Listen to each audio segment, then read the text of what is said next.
so bevoorreg om in een van hulle luxe selfsorgeenhede te bly, reg op die strand. Hulle het akkommodasie wat almal se sakke pas, van rondavels tot die woonwaarpark. En saam met my vanoggend is Terien van die ATKV oord. Hallo Linda, ag dankie dat jy op ons mooi pragtige oord Dit oefen. is lieflik hier. Kom ons oefen saam. Ek gaan lê. Ons doen oefeninge wat twee mense saam kan doen. So gryp jou man of jou kind om saam te oefen. Hierdie is 'n maagoefening. Uitstekend vir daai boepie. So Terien, gooi my bene af en my hakke raak net op die grond. Hou jou maag styf ingetrek, nie? En as jy 'n rugprobleem het, lig jou kop 'n bietjie op of jy kan dit selfs doen as jy 'n bietjie moeiliker vir jouself wil maak. Jy kan ook jou knieë gebuig hou as jy 'n rugprobleem het so. Dan kan jy jou knieë buig. Dis 'n maklike manier. Kom ons doen nog 2. 1 en 2. Nou is dit jou beurt.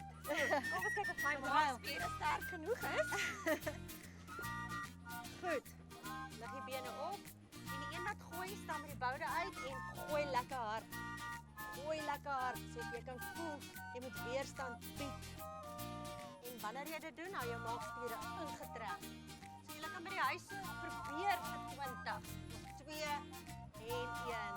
Goed, Terien, kom ons staan op. Kom ons staan rug teen rug. Dan doen ons 'n oefening vir die maag, die middellyf. So hou jou bene effens gebuig en ons twist. Gee die bal aan. Ons eintlik daai lekker groot bal gevat daar agter, nee.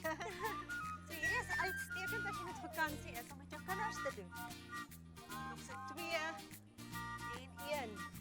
Ander kant. En draai. Heeltyd maag ingetrek. Draai en laaste een. Goed. Nou vir die bobene en boude. Ek gaan squat en dan gaan ek dit vir jou gooi. Squat en gooi. So met die squat stoot jou boude lekker uit en gooi. Squat en gooi. So onthou met vakansie, doen hierdie oefeninge op die strand, hè? Squat en gooi, nog een. Assai. Nou ja, toe. Dis vakansie, pak in en kom span uit by een van die ATKV oorde. Van my en Terien is dit. Tot ziens. Ons gaan speel op die strand. Vang.